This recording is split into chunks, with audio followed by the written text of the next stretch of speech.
My name is Murphy from Lompoc, California. Sober for almost 18 years. I started using alcohol at the age of 11. Well, when I was 11 years old and my mom was incarcerated, and we had some people that live with us to take care of us that was kind of like quote unquote our uncle and aunt. They were really bad alcoholics. We weren't really monitored, and the time my mom was away, they would mostly spend money on their alcohol and wouldn't really buy us much food and stuff, So there was always alcohol there. So when I used to be going in the streets, I would just hit their alcohol. How often were you drinking alcohol at 11? A couple times a week. And you just continued from 11? Yeah. I went from that to probably in a couple years, it was every day. Until you were how old? From 13 to 25, it was on and off because of incarceration. But when I was incarcerated, we still made Pruno. So it was even when I was incarcerated, I didn't drink every day, but I still drank. When I was free on the streets, it was every day. The last time I drank was when my mom passed away, 2003, December. I had been sober for a year already. I was in Texas, and when they called and told me my mom was sick and in a coma, before I even got off the plane in LA, I had about 4 Hennessy's. So I was already back intoxicated before I got off the airplane. In 2003, November to December was the only time I drank, or else I would be working on 19 years. And what made you stop drinking? Well, I was pretty sick. I'm a diabetic, and I had health problems. That was actually my third time when I went back to Texas. I was in the hospital for 9 days. My third time having pancreatitis from alcoholism. That particular doctor that had been dealing with me for a couple years since I've been a diabetic in Texas, he just literally was just comes in the room and he's there's not really much I could say to you, I've been on your case. And he's all I can tell you is either you want to die and drink or you want to live. Yeah, that was it. That was yeah. What were some of the worst decisions you made while drinking? So many. Decisions to lose my freedom for years, not be in your life, my health. I'm still forever fighting health problems because of alcoholism. You want to tell them about your health problems because of alcohol? Yeah. So I just tell people like this, everybody wants to make an excuse about how drinking is not really it's not really a major issue. And it's legal and we can go buy it in the liquor store, so it's okay. But diabetes is one of the worst diseases in the world. I'm quite sure at least say 4 solid years in a hospital bed, over 40 surgeries, had all my toes amputated. I just had the rest of my toes amputated. Even though I quit drinking 18 years ago, it's still it's a trap. Drugs and alcohol is a trap. Some people, a lot of people I know, it's they go so hard, and then either you have to stay on it, or you're going to die, or if you get off of it, if you've been putting this stuff into your body, be ready for the repercussions, you know what I'm saying? And it's a lot of repercussions, and it takes a strong mind to wake up and be missing a body part and then have to continue on in life. Absolutely. Yeah. How did your drug abuse affect the people around you? I didn't have any concern. I didn't care about anything. I didn't care about any, I just didn't care about how people felt, loved ones. I just basically just did what I wanted to do because that's what I wanted to do. And, it's like being a slave. It's like being a slave to something that's slowly killing you. So it's when you're putting substances in your body on a daily basis that you know is not okay, it's like you need to accept the fact that you're suicidal. Alcohol and tobacco is something that comes with warning labels. And it's something that's legal. So people don't look at it as like, oh, it's so bad. But alcohol is the worst one, actually. I'll just stop and touch on that, because it was times like where I was incarcerated, where I was DTN, and people don't know this. A lot of people probably don't know this. Alcohol is one of the only drugs that you could die from detoxing. It's the only drug that you need, that your system literally needs. You can't just put the bottle down. And who would want to continue to put something in their body that they can't actually put down physically? I was suicidal, but I just didn't accept the fact that I was suicidal. That's a good point. Did you go to a program? No, I didn't. I was in Santa Barbara at my friend Channing's house when my mom passed away. And I just started feeling really sick. I had been on a binge and I started feeling really sick. So I called my grandfather and he paid for a motel room for me for 4 days. And I just stayed in there and I detoxed. Water, Gatorade, throw up, night sweats, headaches. In Texas, I got off the plane. I went to work the next day. I literally fell out at work and then ended up in the hospital for 9 days with pancreatitis. And you can't live without your pancreas. And your pancreas is probably the size of a golf ball or something. And mine was the size of a baseball. And one of the most painful things I ever endured in my life. I lost all my 10 toes and it didn't hurt like pancreatitis. What was it about drinking alcohol that made you continue even though your life was out of control? It was just the feeling. It's under that influence where you just feel like everything is okay.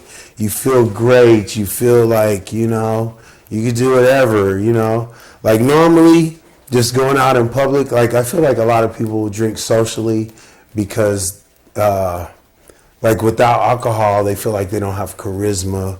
Without alcohol, they feel like they don't have any character. When you get your first drink of the day or whatever, and it's you're oh yeah. First of all, if you're alcoholic, you get your first drink. You need to get a drink just to be well, And when you got to wake up and take something just to be well, you're sick. You're sick, and it's a disease. And I just feel like we take these things so we can feel like ourselves. But we're so far away from ourselves. If you're a shy person, hey, that's okay. There's the shy people in the world, You don't need to be outgoing or be vocal so much, It just balances the world. Because I feel like most people that do these things do it because to take away the anxiety from existing in the world. Do you still crave alcohol? Even this many years later, I know I'll never take a drink again because that's just a choice I made, but I still smell the smell of alcohol, But I made a choice to never take a drink again, and I stand by that choice because I like life better than, I like alcohol or anything else. What are some things you enjoy doing now that you didn't do while you were drinking? Oh, art. Community things, just a lot of I socialize now actually way better than I ever did while I was on alcohol, which is being sober is a healthy way to come into yourself, there's a quick way, which is substances, but being sober, you come into so many natural things that you don't know about yourself because you're just caught up in being intoxicated, and being intoxicated leads you in different directions, I feel. And being sober has led me in so many different positive directions. Just sobriety, period, is a strong thing when people have known you for being this person that's always has a bottle or two in your hand. So just sobriety alone is a positive influence, and that influence of being a sober person and seeing how excited people get when they found out that I haven't had a drink or that I don't drink. It's kind of fun to like experience people appreciating that so much. It's a wonderful thing. But there's so many things I do. Like it's unlimited. I play with instruments. There's just a lot of things I do that's unlimited that I feel like I would never have touched if I would have still been alcoholic. So what were you usually doing when you were drinking? Just nothing. Literally nothing. Going to clubs, chasing women, violent acts. So once you sobered up, you were less violent? Yeah. What are some things you did while you were under the influence that you would never do now? Be disrespectful to loved ones and disregard the concern of loved ones. Drive under the influence, we come to that point we think we could get in a car and we could drive. Some people are like, oh no, I drive. You can't. I know that we think that since we've been doing it, we could do it, but that's the worst decision somebody could ever make, is to take a drink and get in a motor vehicle and operate it. I urge anybody, if you do drink, just don't drive. You could tear your body up and your own system up, but don't take a chance at killing anybody. When you think about it, and I hope that some of the words that I'm saying, I hope somebody hears something, because the most dangerous thing in the world to do is drink and then get behind the wheel of a vehicle. Please don't do it. Do you think that your surroundings and the way you grew up contributed to you drinking? Yeah. Our environment that we're in is everything. So we should try to create the most healthy environments for our children and for our community, because if you live in an environment where you see people using substances every day and you're a kid, that's going to be your role model. I'm sitting here in my hometown, 3 people died this week. Nobody wants to talk about it though. Nobody wants to talk about the problem. The root of the problem is that most people are either intaking the stuff that is killing people, or they're distributing it, I just feel like we need to start protecting these environments in which we're raising children in. We need to start protecting these environments that we want to build a good community in. We just need to start addressing the issues about the environment that we make normal for our children. Literally, that's what it was. The environment I was in made it possible to where I could do what I want. I could do what I wanted, As much as people think that they have things under control, you can't have things under control while you're under the influence of anything. We could try to do as much as we want and be under the influence and be addicted and have an addiction. We can't cover it up. No such thing as functioning addict. No. Yeah, functioning addict means a functioning addict is just like a road to disaster. It's like Eventually, yeah, because you feel like you're functioning, you feel like, oh, you're okay, you're on your game. But remember, you still have a body, and your body still needs to be healthy if you want to endure a lifetime, but there's a lot of people that have pain on a daily basis. And then that takes you to another addiction, because now these things in your body that you've been destroying are in pain, and then now you might need to get on pain pills. And then that's a whole nother addiction. All these, and then the bad thing about it, all the things that are quote unquote legal, doesn't mean that it's not going to destroy your life or your body. Was there anybody you watched battle addiction growing up? My mom and most of her friends and most of the closest adults in our life. Do you think that's why you started so young and you probably thought it was okay?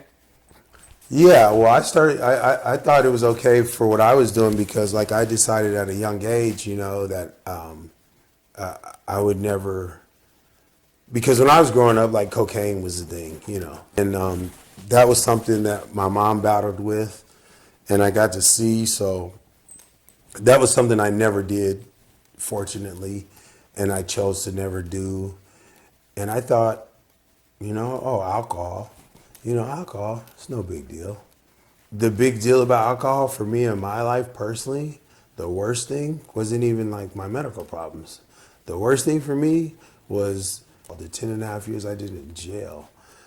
I'll never, like, you don't know, like when you give that much of your life away, like even though I'm content and I'm happy in my life right now, I still don't know what I took away from my life or what I took away from other people's life, victimize a lot of people, like, being under the influence of alcohol and getting angry and doing whatever it was at the time, And I recently, in a few years, about 3 years ago, I literally had a conversation with one of my victims that I victimized, and they were like, telling me how it still affected them and it affected them their whole life, you know what I'm saying? And I don't know how I ever imagined that it didn't, Yeah, there's things that that can never be normal, never be the same, even though I haven't had a drink in 18 years, There's still stuff that people can never get back, And, each left and right you decide to take is total different choices. So, alcohol made me take probably a million left turns. If you could go back in time and talk to your younger self before you picked up a drink, what would you tell yourself? It's not worth any of it. It's not even worth the feeling, because the best feeling is probably when you take your first drink. After that, it's not really, it's like a blur. A lot of blackout nights. Is there any advice that you would give to someone that's battling addiction right now? I would tell them that not to be ashamed to reach out for help. It is a sickness, and they shouldn't feel bad about being addicted to whatever it is they're addicted to. The world understands that it's hard to get through the world, and a lot of the people that are addicted because of traumas that they've endured in their life, or because the environment that they've been exposed to that they had no other choice to be in. But I would say that you should get help, and when you think about taking whatever it is that you want to take for the last time, don't take it for the last time. Just quit right now, because the last time could be the last time. I would just like to send a message to my community, Lompoc, California, that start to talk about it. It's sad to see people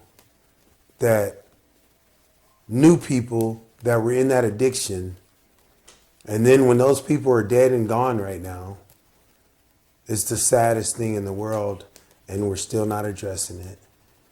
And it wasn't addressed, and it hasn't been addressed. And as a collective, as a community, we need to start using our voices and making this a vocal thing, and stop hiding it under the rug, because there's no family, there's nobody in the world that is not touched by addiction.